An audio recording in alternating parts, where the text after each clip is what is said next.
Hello there everyone, welcome back once again to Fairview, my HO scale Rocky Mountain model railroad. And after many delays, finally we get to my 2023 layout tour. So grab yourself a cup of tea or your favourite beverage, sit back and enjoy the video. Okay, here we go.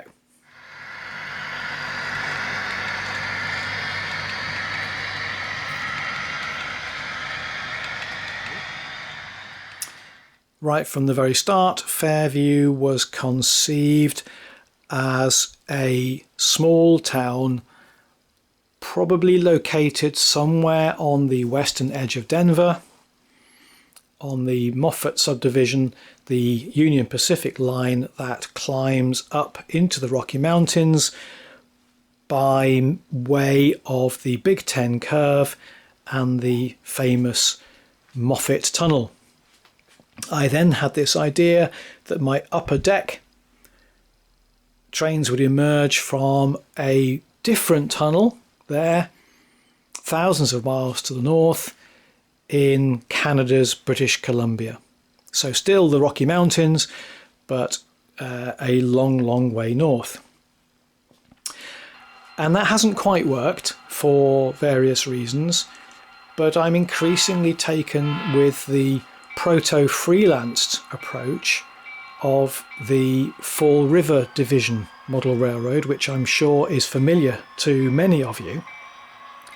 So I'm beginning to lean more and more towards that whilst the layout sort of still, I guess, has a flavour of Colorado and some of my industries and things are drawn from reality, my layout now is a much more diffuse North American railroad, still dominated perhaps by the Union Pacific, but which sees traffic at least some of the time hauled by BNSF, as well as some Canadian services operated by Canadian National and Canadian Pacific.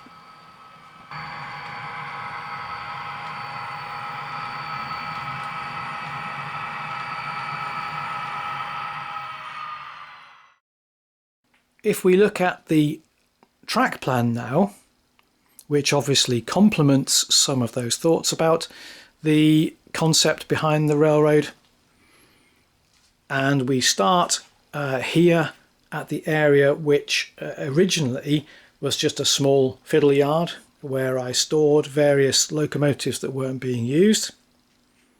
What we now have out to the east of Fairview is the line which comes from the near city, which may or may not still be Denver, and for now at least traverses round through the suburb of Stanton to the first industry on the layout as a train comes in, which is Rocky Mountain Manufacturing. That receives a couple of box cars and then ships them out again when they've been filled with manufactured goods. It also occasionally gets a tank car of oil for lubrication and things.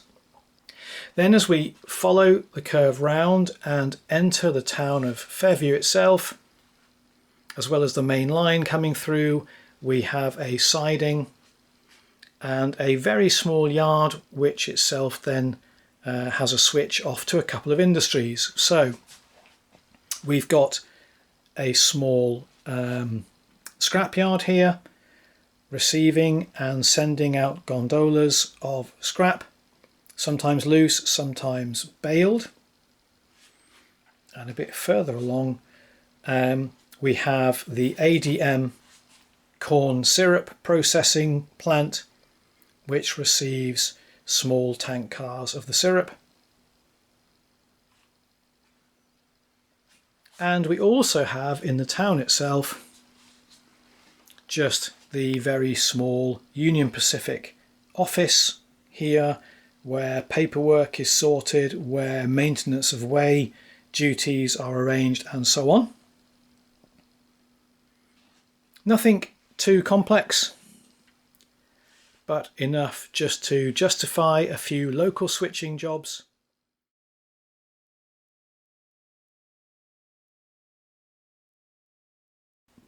As we continue round and out to the west, we pass beneath the interstate, and as the line, in my own mind at least, starts its climb, we come to the last switch before the end of the model portion, which just allows a dedicated switcher service, or a local freight service I guess more accurately, that comes out a couple of times a week to service crushed aggregates here at Arcosa Lightweight. So that's the track plan for the main deck. If the layout room was a bit larger, I would actually have a real gradient and the track would climb slowly. For now I have a separate, and actually at the moment a DC powered deck, which is above the main layout and is the portion which I'm modelling, technically at least, of British Columbia. But as you can see, this is still very much early days. In fact, just in this last 12 months, I've even been taking track away from this loop to develop the newest part of my railroad. So here's the track plan of the industrial park. It's fairly simple, as you can see, but looking at the track plan you can see it's roughly 9 foot by 8 foot and a shelf style layout. Trains come in here, an area which has no industries, but as it crosses over the grade crossing here, we have a number of switches. The first one taking us to a short spur which services Ferguson Fire and Fabrication. Boxcars in and out there with various components and finished products. Then swing round the curve slightly, where we have another spur leading into the International Paper Complex. That's going to need boxcars as well as various forms of pulp and so on.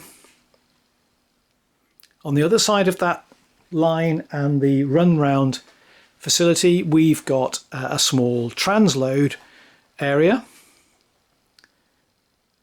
and then opposite that is the biggest industry on this part of the layout, which is the Univar Chemicals plant.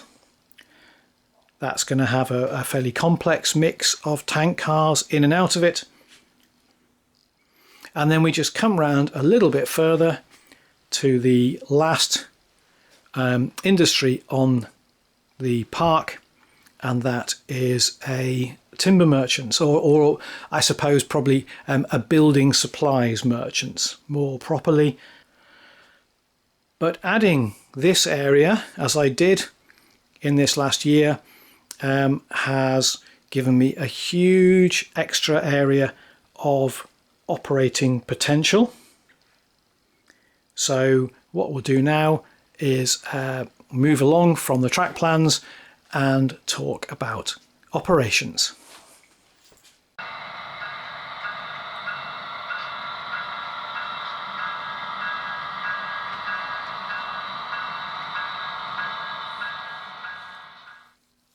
All right, so with the sound muted on the westbound coal train that's just come into the siding at Fairview, let's talk for a few moments about operations. I've been developing my system for operating the layout now for the best part of 2 years, really. And I think it's worth saying straight off that at the moment, at least, my layout is set up for solo operations. So for now, at least, I stick to a very simple principle of sequential operations. Just show you, first of all, each time I come into the garage to run a train, I flip the card to the next one, and that pretty much tells me which train I need to get out of the storage sidings, or indeed out of my drawers. Now let's go back to the one that's here at the moment. And I will normally let that train, which is currently my consist number 121, I let that simply pootle around the layout, hopefully without any problems of derailing or anything like that. And then while that's happening, although in theory I have sequence cards for my various local sort of switching duties, freight turns and so on, actually what I do is I pick one of those and I focus on operating that service while I'm kind of trying to avoid conflicts with the big through trains. So we'll have a look at the 3 basic freight services which I run on the layout. First off then is the Fairview local switcher. This locomotive, it's an SD40, I think, Union Pacific number 2018. This locomotive is permanently stabled here at Fairview, and its job is to fetch cars from the near big city and switch out the local industries that are based here in Fairview itself. So quickly recapping: Rocky Mountain Manufacturing, the ADM corn syrup transload facility, the scrap merchant dealer, and occasionally individual loads which are spotted at the team track. And that can easily take 30-40 minutes of an evening just to switch some cars in and out. There'll be some foot. So moving on to the next freight service. This is the Rocky Local, which mimics real life practice on the Moffat subdivision, where a very small freight train these days comes out of Denver, and then just before reaching the Big Ten curve doubles back on itself to go up the Rocky lead to Arvada aggregates. So I've modelled that service here on my layout, one of the many complications as I flip-flop between completely imagined freelance railroading and something more prototypical. But in principle, this particular service comes out of the hidden storage, traverses the whole layout before reaching the aggregates lead, reverses here into the plant, swaps empties for loaded cars, and then because at the moment I don't have enough room for a run round track here, does a long shove move back to Fairview before running around its train to return to Denver. That one's a bit more straightforward than the local freight switcher, so it takes me maybe 20 minutes from start to finish, but I find that to be actually quite a satisfying little job If I've had a long day at work and I just fancy a quick session of playing with trains, then I have to say it's this Rocky Lead local, which is kind of my go-to freight service. I also, by the way, really like this particular GP38-2 combo. Both locomotives need a little bit of detailing and certainly need weathering, but they're really fun to drive as well. So that's my second local service. Let's move. All right, so we'll wrap up this little section by taking a look at the third and final local freight service that I'm operating on the layout. As you can see, this is a service operated by BNSF.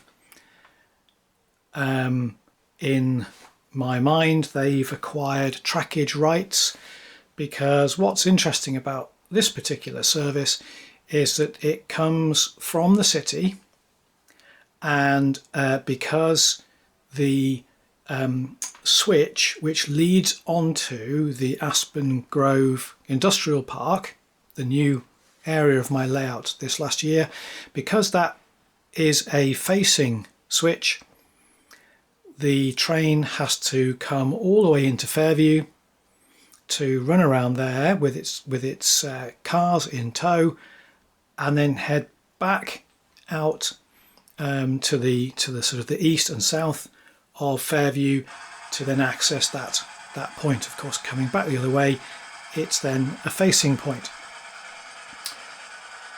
At the moment, at least, the problem is that all of that sort of takes place off track. When I decide I want to run this service, I will have it come into Fairview Yard, run around its train, but then I have to put the locomotive and the cars to be switched in the industrial park. They all have to go into a box, which I carry upstairs here into my study, and then the train accesses the park. Once it's here, and despite the fact that it's still early days on this new shelf element of my layout, so the scenery is very basic. In fact, in one or two places the track work still isn't quite permanently fixed in place, but with the industries on this park, I can easily take 40 minutes to an hour switching cars in and out. And then when the train has been assembled here on the passing loop, then the train has to return to Fairview to run around once more before heading back to the city, which is simulated as always by the line in the garage which drops down to the storage sidings. Well, if you've made it this far in today's video, thank you ever so much. Your interest and your patience is very much to be admired. I'm going to wrap things up now, but thought I would finish by just talking a little bit about some plans for the future. The kinds of projects that I foresee occupying my modelling time over the next 12 months. And the first thing is, of course, here still in my study, looking at the Aspen Grove Industrial Park extension. It's pretty obvious that I need to really get on now with doing at least some basic landscaping. At the moment, the majority of this layout is either bare plywood or just cork, with the faintest attempt to create a few contours and things. The buildings in some cases are no more than just temporary flats made out of artboard. So I've got to come up with proper buildings there. I also want to put some shelving above the layout here, which would then allow me to put some better lighting shining down from the shelf. And then finally up here, as I said before, some of these spurs are still temporary. I was playing around with the exact track plan and so on, especially in this corner. Wasn't quite sure, but I think it's all now pretty much sorted, so I'm going to fix that track down and get on with all of that. Returning now to the layout room down in the garage. Two areas to focus on. Clearly the upper deck, the Canadian Rockies section, is a mess. I don't know, if I'm honest, whether this will in fact be something I will concentrate on in this coming year, but at some point I'm going to have to bite the bullet and reinstate the missing pieces of track and get that bit of the layout operating again. But perhaps more importantly is when I look on the main deck, all sorts of areas now need sort of primping up, making them to a higher standard. Some of the things I've been doing recently, my last video was showing how I'm working on this overpass. Well, I'm beginning to be more confident about how I use my static grass applicator, for example. This area is not even finished, but it's a million times better if I just come round to the groundwork here, look. So clearly what I've got to do now is start making progress on phase 2, I think is the right phrase. A year ago I had declared phase 1 complete. All the track work was down to a very great extent. All the groundwork was in place, but phase 2 now is to start really getting to grips with all this and improving the quality of the landscaping. Finally, I think one important priority is going to be to really get to grips now with my locomotive fleet. This is something I've been putting off for quite some time, in part because I was still finalising track plans, making sure that electrics were working better and all that. But the time really has come where I have got to go back through all my locos, sort out various glitches with decoders, where I've got locos permanently consisted. I seem to have all sorts of problems even when they have been speed matched properly. They can sometimes be problematic because of various functions not working properly and things like that. And then there are just all sorts of locos that just don't, at the moment, don't seem to want to be speed matched, which clearly is my fault. Something I've got to really get my teeth into. So I think those will be the obvious areas for improvement. In any case, I'm looking forward to the next 12 months. I hope that this layout tour for 2023 has been interesting. I hope it's been worthwhile to stick to the end here, and I hope that you'll be joining me in the months ahead as Fairview continues to develop and to make progress towards my vision of a completed model railroad. As ever, thanks very much for your attention, for your interest, for the feedback you give me. If you're new to my channel and you haven't yet done so, please do consider subscribing. Anybody watching, I'd really appreciate it if you give me a thumbs up. And I look forward to seeing you again very soon. Thanks, take care, and bye for now.